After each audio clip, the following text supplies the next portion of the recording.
Hola a todos, mi nombre es Rosángel Chaparro, yo soy alumna de la sección SAIA A de Derecho Laboral Colectivo con la profesora Marolyn Montilla y hoy en esta exposición estaremos hablando sobre todo lo referente a los rasgos históricos del derecho laboral en nuestro país y también todo lo referente a lo que eran los sindicatos y el sindicalismo.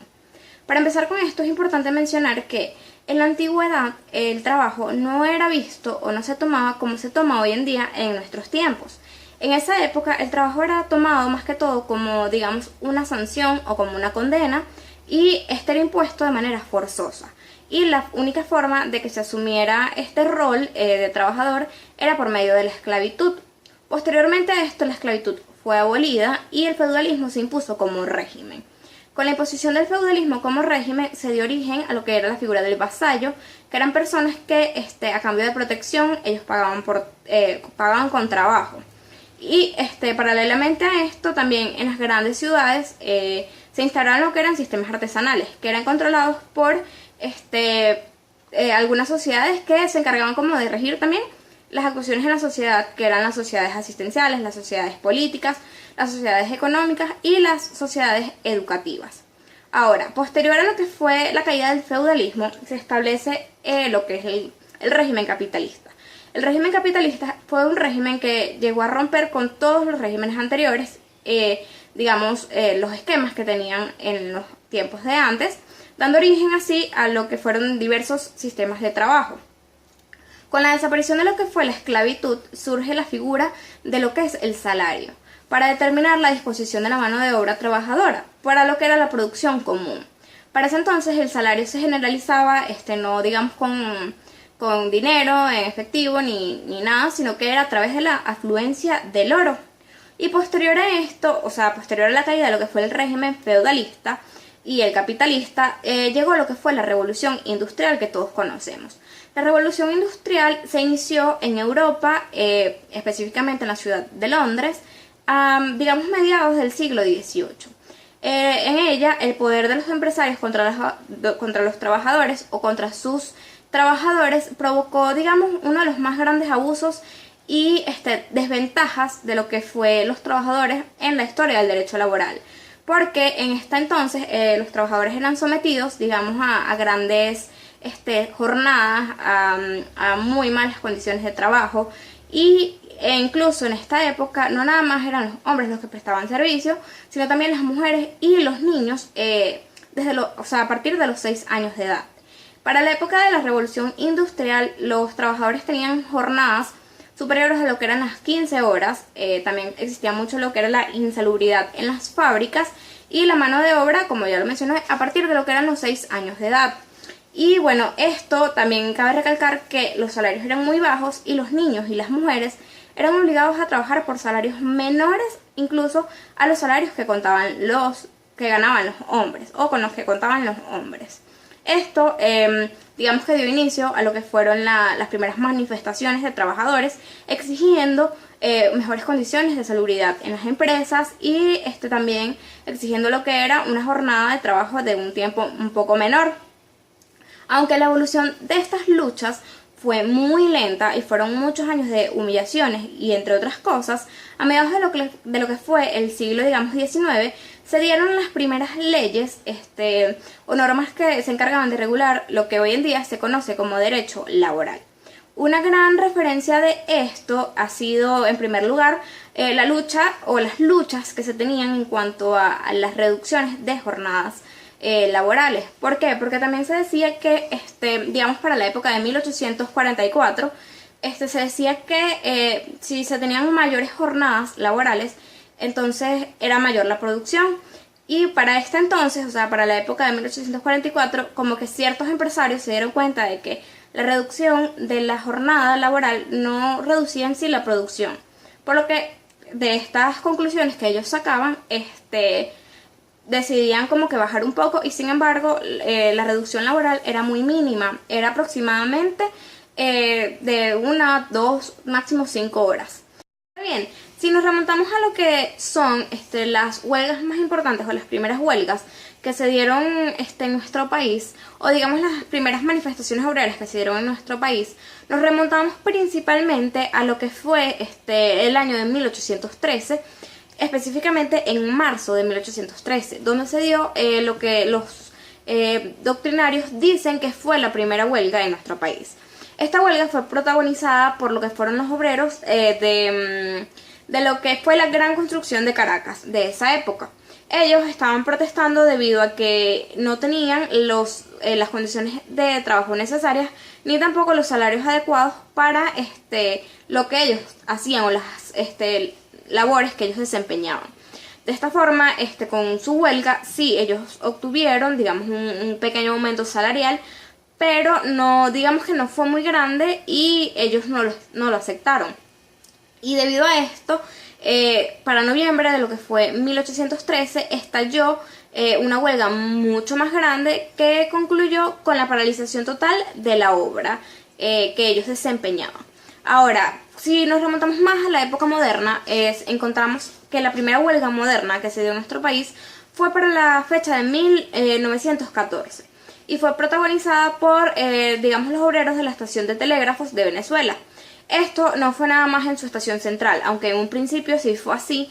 Digamos que con el tiempo esta acción tuvo solidaridad entre muchos de los telégrafos de muchas zonas, como por ejemplo Valencia, Río Chico, también nuestro estado Lara, también el estado Zulia, digamos que el estado Trujillo, Táchira, bueno, en fin, una gran cantidad de telégrafos se unieron a esta huelga con la finalidad principal de combatir lo que era la ferocidad del gobierno de Juan Vicente Gómez, que se encargaba de reprimir al movimiento laboral que protestaba y también de apresar o de encarcelar a los principales dirigentes de las estaciones de los telégrafos o a los líderes o directores de estas estaciones de telégrafos.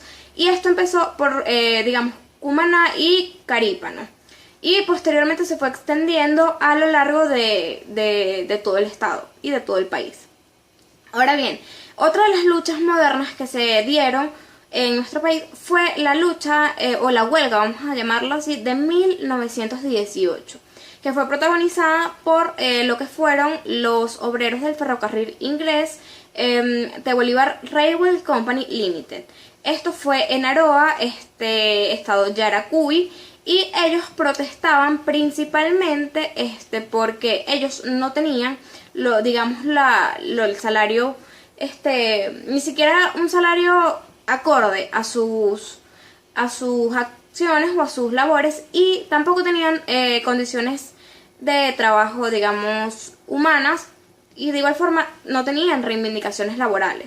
Por lo que estos deciden descarrilar los trenes de carga digamos, los trenes que se encargaban de hacer la ruta del estado Lara, del Alambique, del Hacha, entre otras partes. Y esto hizo que se diera, digamos, un arbitraje y se lograra un aumento, que era el aumento que ellos estaban exigiendo.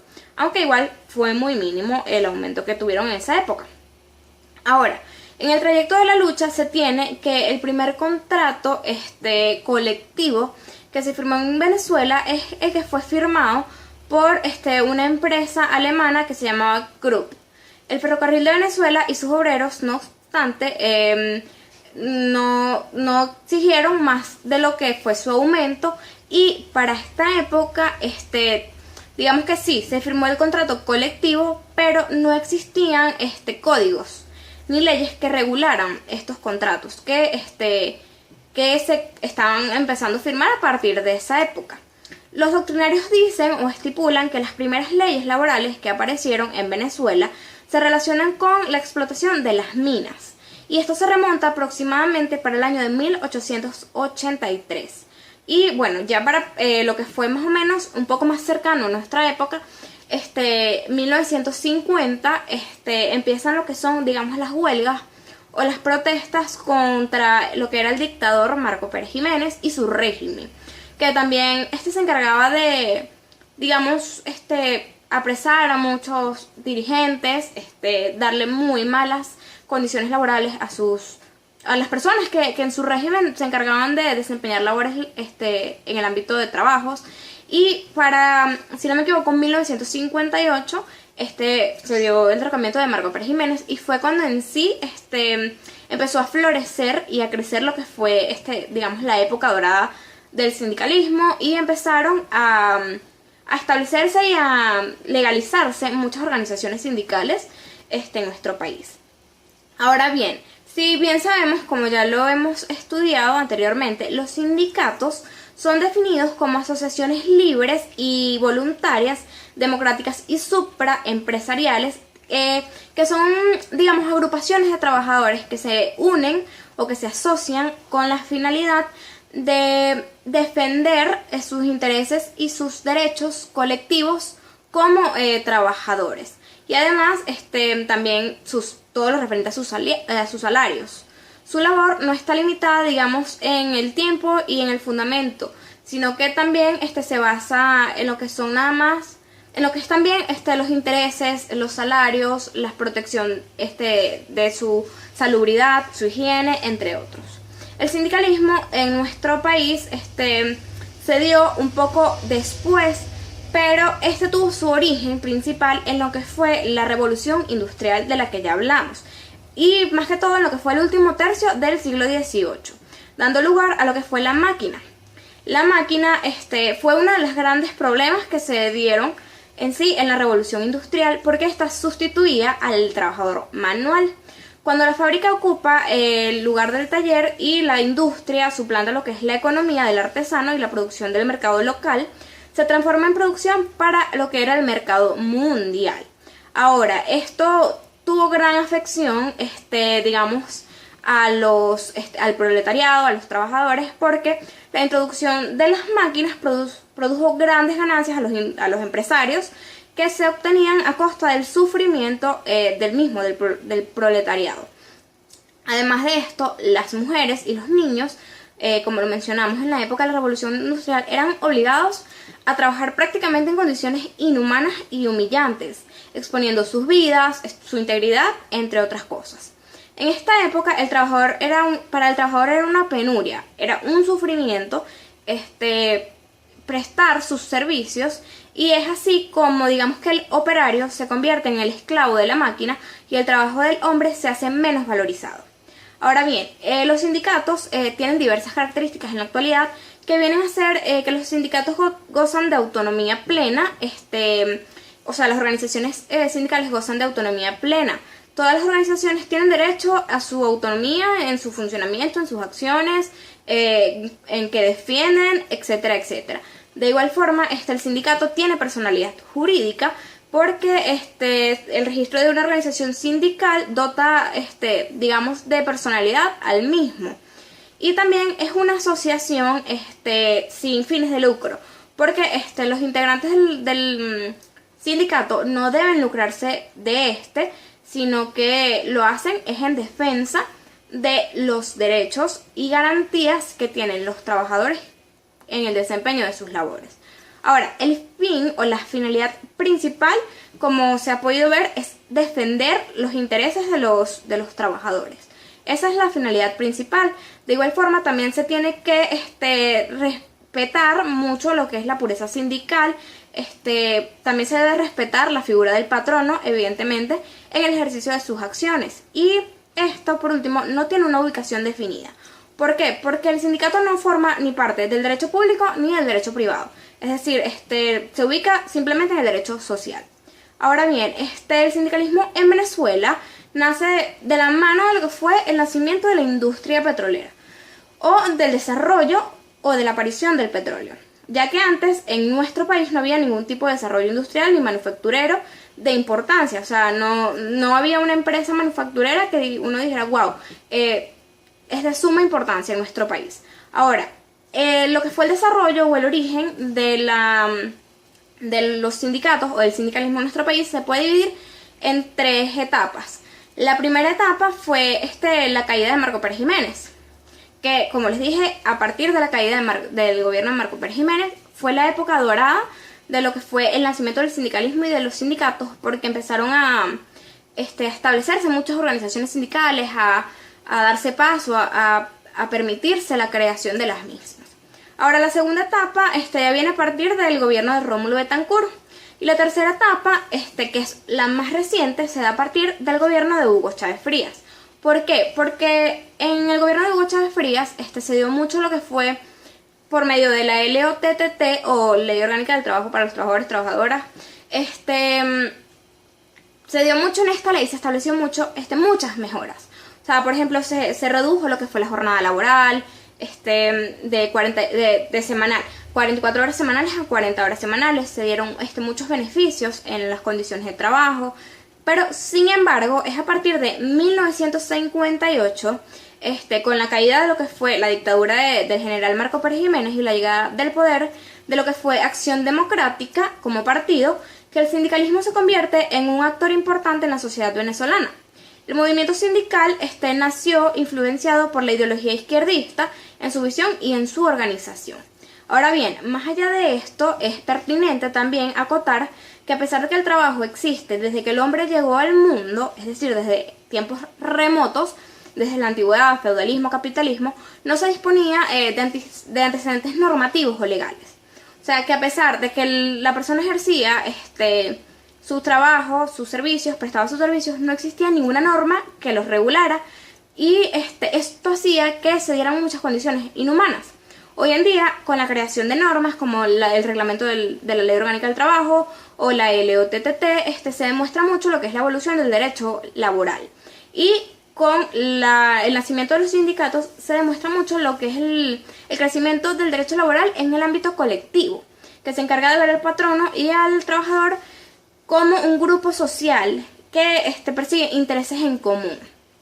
Ahora bien, en la antigüedad se tenían leyes como lo que era el Código de Hammurabi, las leyes de Marcus, entre otras, las cuales eran interpretadas de diferentes formas. Inclusive para lo que era la época de la Roma clásica, el trabajo se consideraba que no era para las personas, sino que las personas, o sea, el trabajo era, digamos, atribuido a lo que eran incluso los animales y las cosas, lo que nos obliga a deducir que la figura del derecho al trabajo no es muy antigua, porque el ser humano empezó a considerarse como digno para estas labores desde un tiempo un poco más lejano a lo que fue la Roma clásica. Ahora bien, la evolución de las leyes ha venido aumentando con el paso del tiempo y ha madurado con los años, logrando en la actualidad una plataforma legal laboral con un conjunto de leyes que sirven para la protección de los intereses de los trabajadores y de sus patronos. Y garantiza por lo menos en el papel de trabajador los derechos mínimos de la seguridad social, el respeto, los salarios, los derechos, y no nada más en nuestro país, sino a lo largo del mundo. Esto es todo, espero que les haya servido de mucho, muchas gracias por su atención y que estén muy bien.